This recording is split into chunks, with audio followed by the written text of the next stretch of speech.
मेरे प्यारे मित्रों नमस्कार। आज हम फिर दोबारा से कुछ प्रीवियस क्वेश्चन करेंगे जो कि गेट और पीएसयू में आ चुके हैं। मैं आपको बता दूं कि पहली बार हमने बहुत महत्वपूर्ण क्वेश्चन किया कि अगर किसी भी गैस को आइडियल गैस बने रहना है तो ऐसे केस में क्या कंडीशन है। तो मैंने आपको बोला टेम्परेचर जो है रिड्यूस टेम्परेचर ज़्यादा होना चाहिए और बहुत ज़्यादा होना चाहिए, और रिड्यूस प्रेशर से कम होना चाहिए, बहुत कम होना चाहिए, यानी हाई टेम्परेचर और लो प्रेशर। ठीक, हाई टेम्परेचर और लो प्रेशर ये दो कंडीशन है किसी भी गैस को आइडियल गैस बने रहने के लिए। High temperature low pressure. ठीक, चलिए हम बात करते हैं आज के टॉपिक की। और आज के टॉपिक में हम कुछ बहुत ही बेहतरीन क्वेश्चन कवर करने वाले हैं।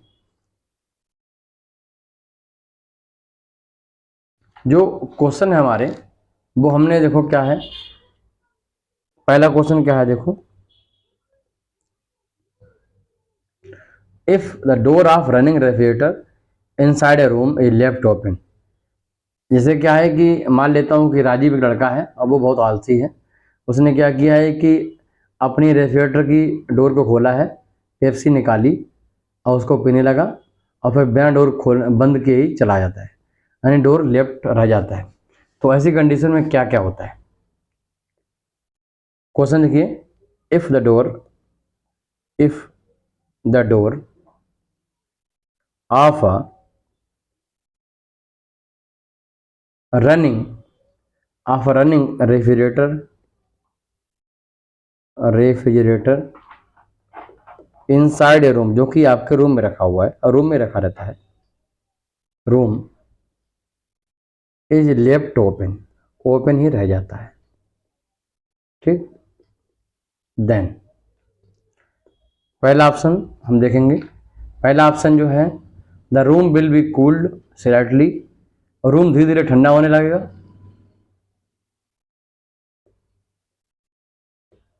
Room will be cooled slightly,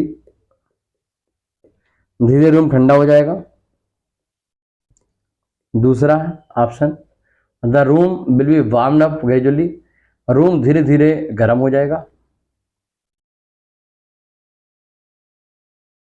the room will be warm up gradually,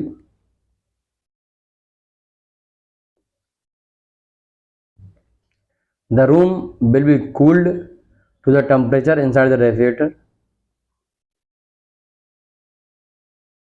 The room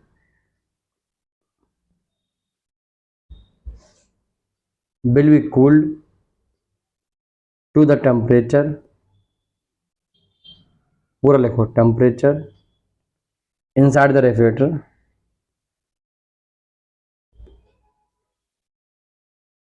मतलब रूम ठंडा होगा कहाँ तक, ज़्यादा टेम्परेचर अंदर मेंटेन है हमारे 25 तो नहीं, बहुत ज़्यादा होता है, 15, 5, 10 इस तरीके से जो भी टेम्परेचर है वहाँ तक जो भी मेंटेन है उतना टेम्परेचर का रूम मेंटेन हो जाएगा।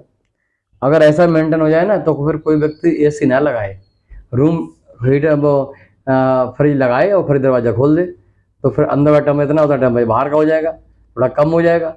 अगर लगेगा और थोड़ा बढ़ गया है तो विंडो खोल देगा तो मेंटेन हो जाएगा। अगर ऐसा होता तो हर कोई फिर एसी नहीं लगवाता। तो ये तो निश्चित है कि ये वाली बात तो गलत है। अगला ऑप्शन लिखो, the temperature of the room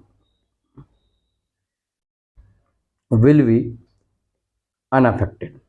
ठीक, तो रूम का टेम्परेचर अनअफेक्टेड है ऐसा भी नहीं है। आप दरवाजा खोलो देखिएगा, थोड़ा ठंडक लगेगी आपको, उसके बाद देखो थोड़ा हीटिंग फील होगी। ठीक, तो सी वाला तो पहले गलत हम लोग बात कर चुके। The room will be cooled slightly, धीरे कूल होगा, तो कूल नहीं होगा, धीरे धीरे गर्म होना शुरू होगा, और B is the right answer. ठीक, तो रूम धीरे धीरे गर्म होने लगेगा। क्वेश्चन है गर्म क्यों होने लगेगा, क्यों गर्म होने लगेगा? क्योंकि अब क्या होगा कि अब उसका जो टेम्परेचर है वो मेंटेन नहीं हो पाएगा रेफ्रिजरेटर का, तो वो क्या करे और वर्क करेगा, कंप्रेसर एक्सिस वर्क करेगा, जिससे और ज़्यादा हीट रिमूव करने की कोशिश करेगा, और फिर वो बाहर हीट रिमूव करने की कोशिश करेगा। हीट कहाँ फेंकेगा, वो उसी रूम में फेंकेगा। रूम रूम उसका वो पे जो हीट फेंकता है वो जोन कहाँ पे है, कंडेंसर जोन, वो कहाँ पे है, कंडेंसर आपके रेफ्रिजरेटर के पीछे लगा है, और रेफ्रिजरेटर कहाँ रखा हुआ है, आपके रूम में रखा हुआ है, तो टेम्परेचर इस तरीके से बढ़ जाएगा। समझ गए? चलिए अगला क्वेश्चन देखिए। Question number 2, to obtain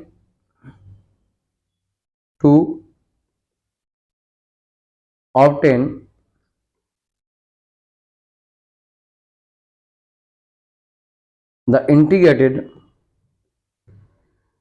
form of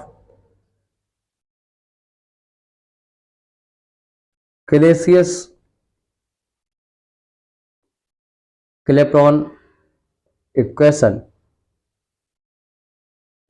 ln P2 upon P1 equals to delta HB R 1 upon T1 minus 1 upon T2 एक क्वेश्चन है। आगे लिखो, from the exact Clapeyron equation it is assume that, ठीक, हम इसको अगर integration करें तो कौन सी कंडीशन मुझे एज्यूम करनी पड़ेगी? पहला option, the molar volume of liquid phase in negligible compare to the vapour phase. The molar volume of liquid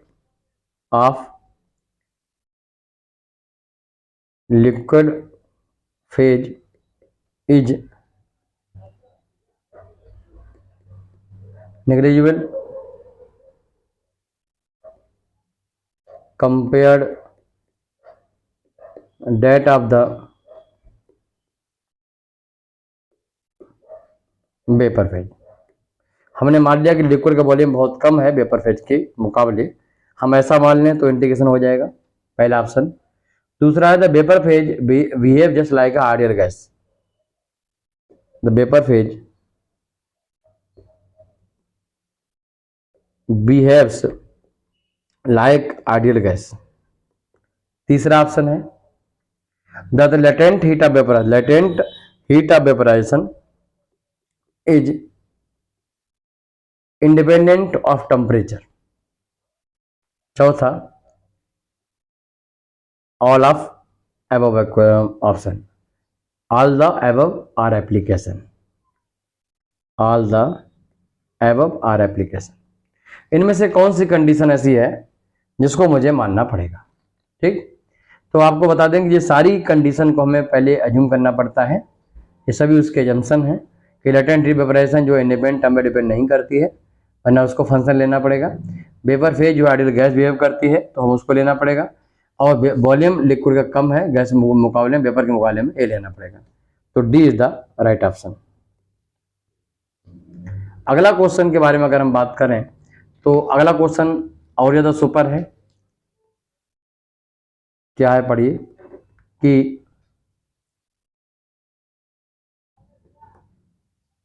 in a cyclic process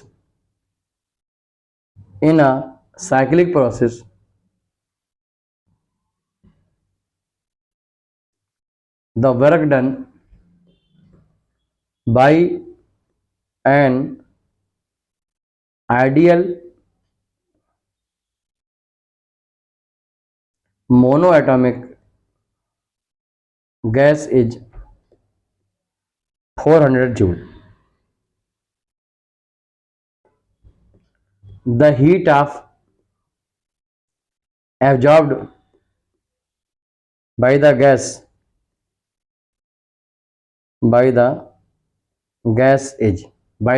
is option 1 0, option b -400,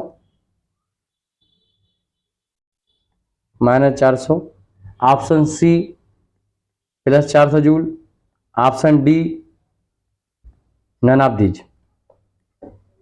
अब ध्यान से देखो, in a cyclic process the work done by ideal monatomic gas.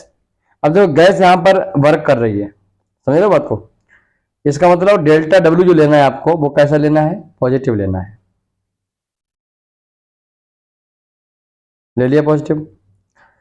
Number 2 cyclic process है। Cyclic process में क्या होता है, entropy change कैसा होगा, जीरो होगा।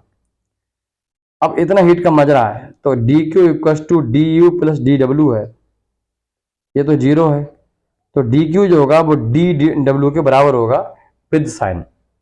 साइन के साथ आपको जो भी करना है वो साइन को साथ में लेके करना है, ये बात आपको ध्यान रखनी है, ठीक। तो डब्ल्यू कैसा है, पॉजिटिव है, तो डी क्यू भी क्या होगा, पॉजिटिव होगा, तो प्लस 400 जूल होगा, होगा नहीं होगा, ये वाला C, C is the right option.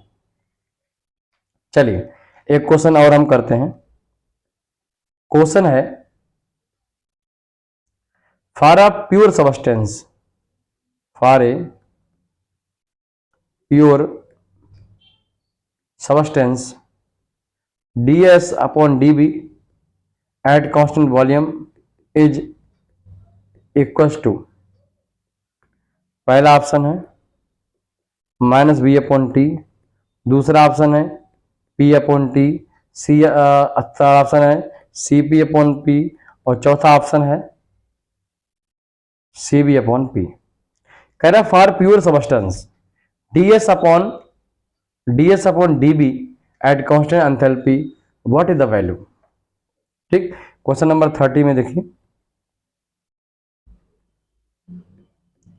देखो कोई होमोजेनियस फ्लूइड है, कांस्टेंट कंपोजिशन अगर जिसकी है तो आप one D H equal to T D S plus B D P होता है नहीं होता है। आपको D S upon D B चाहिए, यहां से देखो D S upon D B चाहिए आपको, तो D S upon D B, D S upon D S upon D B, ये D S upon D P कर लो, ठीक। D S upon D P करना है आपको, तो D S upon D P करोगे एट कांस्टेंट एंथैल्पी तो ये जीरो हो जाएगा ये वाला हिस्सा, तो डी एस जो कहते हो, डी पी यहां पर आपने करा, ठीक है। जब रखोगे तो डी पी से डिवाइड करना है, पूरे को डी पी से डिवाइड करना है, बस समझ लो। तो क्या होगा इसको समझिए, आपको D S upon D P चाहिए, D S upon D P चाहिए, तो एट कांस्टेंट एंथैल्पी चाहिए, तो D H upon D P मान लो कर लिया हमने, टी कर लिया, और D S upon D P यहाँ हो गया प्लस बी हो गया। अब ये कौन सा, और ये इतना हो गया। अब एट कांस्टेंट एंथैल्पी अगर चाहिए यहाँ पर तो जे टर्म क्या हो, जीरो हो जाएगा नहीं हो जाएगा, तो D S upon D P at constant enthalpy minus B upon T, तो A is the right answer, ठीक। चलिए अगला क्वेश्चन हम करते हैं।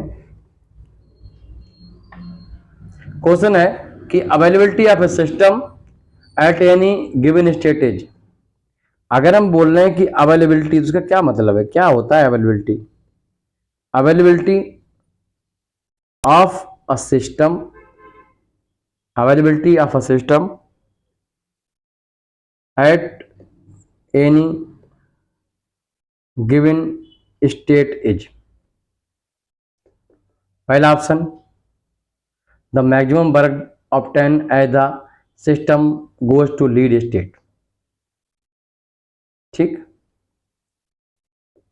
The maximum work obtainable, maximum work, the maximum work obtainable as the system goes to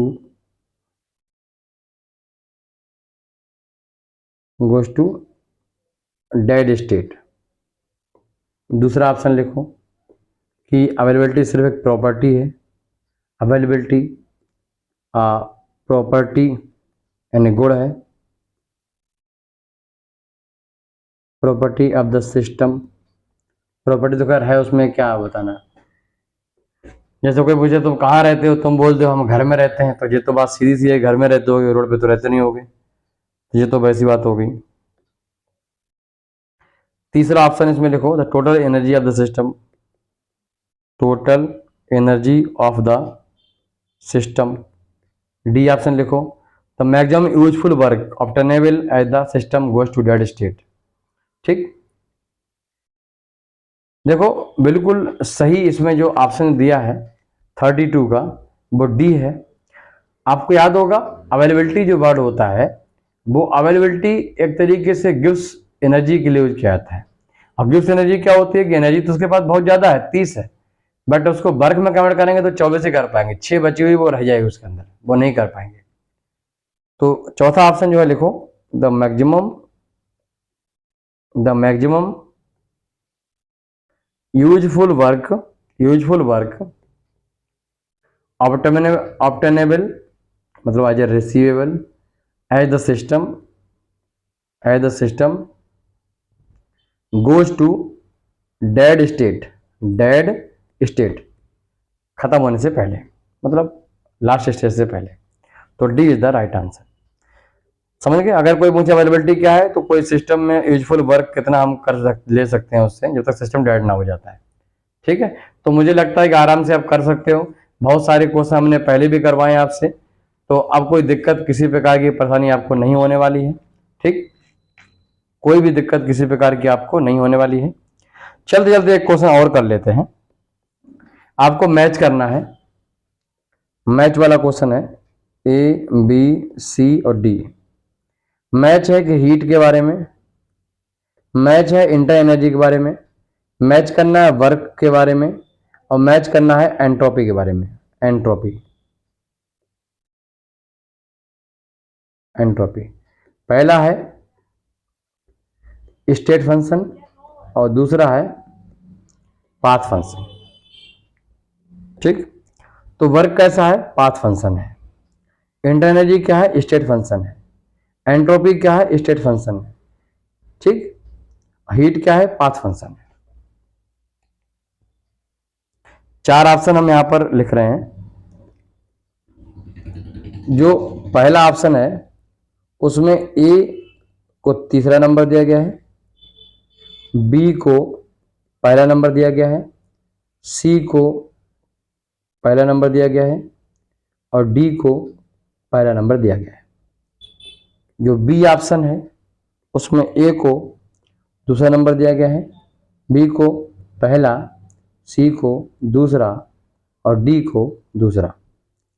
सी में ए को तीसरा, बी में दूसरा, सी में पहला, डी में पहला। चौथे में ए में दूसरा, बी में पहला, सी में दूसरा और डी में पहला। अब इसमें जो आपको पक्के मालूम है उनको देखो कहां पर है। मान लो कि आपको मालूम है कि वर्क पाथ फंक्शन है, सी दूसरा ही है, तो सी एक तो यहां दिया है पहला, तो सी तो ऑप्शन गलत है। इसमें सी दूसरा दिया है तो बी हो सकता है, सी पहला दिया है तो जे भी गलत है, यानी बी और डी में से कुछ हो सकता है। It's okay. Entropy state function है आपको मालूम है, तो डी का पहला होना चाहिए। इसमें डी पहला है और इसमें डी दूसरा है, इसका मतलब D is the right answer. ठीक, इस दोनों चीजें मैच करेंगे आपकी। क्वेश्चन नंबर कौन सा है? क्वेश्चन नंबर जो है आप मैच कर लीजिए कि इसका आंसर सही है या आंसर गलत है। राइट आंसर है। ठीक, अब आप दो तो आपको पता ही थे। अब इसमें देखिएगा पहले में ए का दूसरा, हीट का दूसरा, बिल्कुल सही, और बी का भी पहला है, बिल्कुल सही। तो इस तरीके से कोई भी क्वेश्चन होगा तो इजीली आप आंसर कर सकते हो, कोई बहुत बड़ी बात नहीं है। ठीक, आसानी से आप इनको पढ़ सकते हो। बीच बीच में क्वेश्चन पूछते रहिएगा।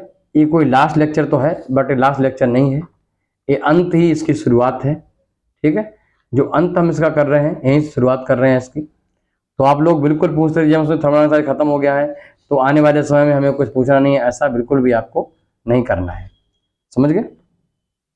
चलिए चलते चलते कुछ बातें कर लेते हैं आपसे। आज थर्मोडायनामिक्स का लास्ट लेक्चर है। हमारे सब्जेक्ट जो 1 से लेकर 10 तक सब्जेक्ट जो हैं वो मैंने आपको जो पढ़ाए हैं लास्ट हमने लेक्चर जब पढ़ा दिया है उसके बाद भी क्या है, हम आने वाले समय में उनमें हम टॉपिक ऐड करते रहेंगे, उनमें प्रीवियस ईयर क्वेश्चन ऐड करते रहेंगे। ठीक, एमईबी में और एफएम में कुछ लेक्चर ऐसे हैं जो पुराने हैं, उनको हम रिप्लेस जल्दी कर देंगे। और इसमें क्या है कि किसी भी प्रकार कोई दिक्कत नहीं है आपको। अगर आपने हमारा कोई भी कंटेंट पढ़ा है, सही पढ़ा है, तो किसी एग्जाम में इससे बाहर एक भी क्वेश्चन आ ही नहीं सकता है। किसी के बहकावे मत आइए कि ओपी गुप्ता पढ़ लीजिए जी आ जाएगा। अगर आपने हमारा कंटेंट पढ़ लिया तो ओपी गुप्ता आराम से आप सॉल्व कर सकते हो। ओपी गुप्ता में बहुत सारे परसेंटेज क्वेश्चन ऐसे हैं जो कि गलत आंसर दिए हैं उनके। तो आपसे अनुरोध करता हूं कि आप जो है गलत अगर कॉन्सेप्ट दिमाग में फिट करोगे तो रिटन एग्जाम कैसे निकल भी गया तो इंटरव्यू में आप नहीं फंस जाओगे। क्योंकि इंटरव्यू में क्या भाई खुरापाते आपके दिमाग में होंगे, गलत आंसर होंगे, आप आंसर बोलोगे, टीचर वो आसाने वाला इंटरव्यू समझ जाएगा आप कुछ आता नहीं है। अब वो तुरंत अगर एक क्रॉस क्वेश्चन पूछेगा, आप चुप हो जाओगे, चुप हो गए तो आप बोल देगा आप बताओ आप सही हो गलत, तो आप बात बोल दोगे सर मुझे नहीं पता, तो उसके बाद आपका सिलेक्शन में नहीं करेगा। उसको ये बहाना चाहिए भैया 5 में से 1 लड़का लेना है, मुझे अच्छा वाला लेना है, तो आपको कैसे निकालना है बाहर। वो तभी हो पाएगा जब थ्योरेटिकल पूरी तरीके अच्छे से पढ़ोगे आप। तो आपसे अनुरोध है कि आप प्रॉपर तरीके अच्छे से आप इसको पढ़िए, खूब अच्छे से एंजॉय करिए कंटेंट को। हमारा कंटेंट बहुत सुपर है। इंडिया में 1118 बच्चे हैं जब तक की डेट में मुझसे पढ़ रहे हैं। आज की डेट है अपनी 14 तारीख 3रा महीना 2023। तो इसमें हम आपसे अनुरोध करेंगे कि टाइम दीजिए कंटेंट को। कंटेंट बहुत सुपर है, टाइम आपको देना पड़ेगा। हर सब्जेक्ट में 40 से 50 घंटे तो आपको देने पड़ेंगे, क्योंकि मैंने हर सब्जेक्ट को 1200 घंटे दिए। ठीक, तो इतना देना पड़ेगा। उसको देने के बाद रिवाइज करने के बाद हमारे टेस्ट सीरीज देने के बाद कोई ऐसा ऑप्शन नहीं बनता कि आप क्वेश्चन पूरे नहीं करके आओ एग्जाम में। हमारे टेस्ट सीरीज में अगर 50% मार्क्स आप लेके आते हो तो एग्जाम में आप 95% मार्क्स करके आओगे, ये मेरी गारंटी है आपसे। हमने इतना चैलेंज तरीके से पढ़ाया है पूरा content, mass transfer, heat transfer, mechanical operation, CRE, challenge तरीके से पढ़ाया है कि अगर आप उसको पढ़ोगे पूरा तो उसके बाद आप बोलोगे सर एग्जाम में ये क्वेश्चन आया, मैं आपको लेक्चर नंबर बोलूंगा, इस नंबर लेक्चर नंबर देखो, आप बोलो ये क्वेश्चन उस नंबर लेक्चर देखो। इतना तरीके से पढ़ाया मैंने, कुछ छोड़ा ही नहीं है। ओपी गुप्ता रामप्रसाद इंडिया के सारा सिलेबस, सारी यूनिवर्सिटी सिलेबस, सारी बुक्स को मिला के पढ़ा रहे हो। इससे बाहर कुछ नहीं पढ़ना है, कोई बुक नहीं पढ़नी है, टाइम वेस्ट बिल्कुल नहीं करना है। ठीक, तो ये लास्ट लेक्चर है थोड़ा इसका। तो मैं उम्मीद करता हूँ कि आपको काफ़ी मजा आया होगा हमारे साथ, आपने काफ़ी एंजॉय किया होगा। और स्टूडेंट का ये फीडबैक है कि सर 80 से ज़्यादा क्वेश्चन तो हम सॉल्व कर लेते हैं आपसे सब्जेक्ट पढ़ने के बाद, मगर मेरी गारंटी है you can solve more than 99% question, क्योंकि पूरी तरीके से मैंने ऐसा कुछ छोड़ा ही नहीं है जो मैंने आपको पढ़ाया नहीं है। जब आपको पढ़ाते हैं तो ओपी गुप्ता बुक को एक बार लौट लेते हैं और हम लौट लेते, जैसे कोई टॉपिक छूट ना जाए कहीं से कहीं तक। तो आपसे अनुरोध है कि आप क्लास को ज्वाइन करिए, अपने दोस्तों को बताइए। आपका सहयोग केमिकल इंजीनियरिंग को आगे ले जाएगा। डिप्लोमा के लिए जो मैंने काम किया है वो आने वाले समय में इतिहास में याद किया जाएगा। तो फिर बने रहिए हमारे साथ। और ये हमारा जो वीडियो है, लास्ट वीडियो, ये यूट्यूब पे जाएगा। तो यूट्यूब पे क्या है कि आप लोग अनुरोध है कि आप जो है हमारे एप्लीकेशन डाउनलोड करिए कैम गुरु को, वहाँ पर जाके प्रोफाइल फिल करिए पूरा अपना, और प्रोफाइल फिल करके सब्जेक्ट को परचेज करना शुरू करिए। और हमारी एक प्रोस्पेक्टस है वो हमसे ले लीजिए, नंबर है 9897997874, इस पर व्हाट्सअप कर सकते हो। प्रोस्पेक्टस लेने के लिए वहाँ पूरा सब कुछ लिखा हुआ है, फीस बहुत ही कम लगाई है। तो मुझे उम्मीद है कोई दिक्कत किसी बार आपको नहीं हुई होगी। ये सफ़र थोड़ा इसका बहुत अच्छा रहा होगा। हमने कोई टॉपिक नहीं छोड़ा है और किसी सब्जेक्ट में हम ऐसा नहीं करते हैं। ठीक, नमस्कार, जय हिंद, जय भारत।